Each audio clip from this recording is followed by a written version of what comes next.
আসসালামু আলাইকুম। আমি মাশফিয়া মেহেরিন পেজ থেকে নিউ একটা ব্লগ নিয়ে চলে আসলাম।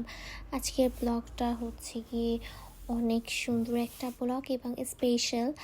আমরা হচ্ছে গিয়ে দেশে যাওয়ার পরে আমি আমার কাজিনদের নিয়ে, মানে আমরা যে কয়টা ভাই বোন ছিলাম সবাই মিলে একসাথে অনেক বেশি মজা করেছি এবং ঘুরতে গিয়েছিলাম একটু লং ড্রাইভে আর কি। তো আমাদের এলাকায় তো তেমন বেশি ঘোরার জায়গা নেই, তাই ভাবলাম যে আমরা একটু দূরে কোথাও যাই।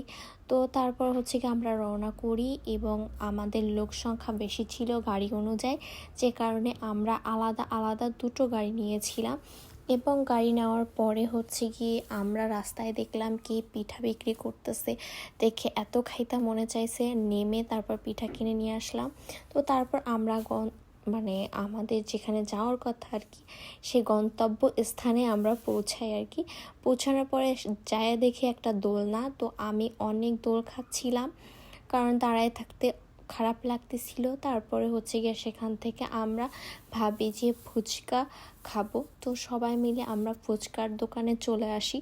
তো এখানে আমরা শুধু ফুচকা খাইনি, ফুচকা, চটপটি, তারপরে বেলপুরি, তারপরে হচ্ছে গিয়ে দই ফুচকা, মুড়ি বানানি, অনেক কিছুই খেয়েছিলাম কিন্তু কিছুই ভিডিও করা হয় নাই। তারপর হচ্ছে গিয়ে লাস্টে হচ্ছে গিয়ে আমরা আইসক্রিম নিই এবং আইসক্রিম খাওয়া শেষ করে অনেকে আইসক্রিম নিয়েছে, অনেকে কফি খাবে, তো কফি নিলাম আর আইসক্রিম নিলাম। নেওয়ার পরে এখান থেকে আমরা ভাবলাম যে রওনা করব আর কি। তো আমরা হচ্ছে গিয়ে যেহেতু দুটো গাড়ি নিয়েছিলাম, তো কিছু লোক আমরা রিকশায় করে পাঠাই দিই যে ওইখানে গিয়ে সামনে তোরা রিকশায় ওঠ।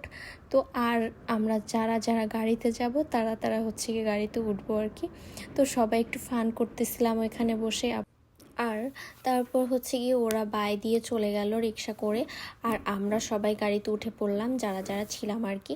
তো তারপর হচ্ছে গিয়ে আমরা ভাবলাম যে আর অনেকক্ষণ ঘোরাঘুরি হয়েছে এবং বাসার থেকেও সবাই কল দিচ্ছে যে তাড়াতাড়ি বাসায় চলে আয়, এত রাত্রে তোরা এখনও কই। তারপর হচ্ছে গিয়ে আমরা বাসার দিকে রওনা করি এবং বাসায় চলে যাই। তো আজকে আমার ব্লগ এই পর্যন্তই। সবাই ভালো থাকবেন, সুস্থ থাকবেন এবং বেশি বেশি করে দোয়া করবেন এবং সাপোর্ট করবেন। আল্লাহ হাফেজ।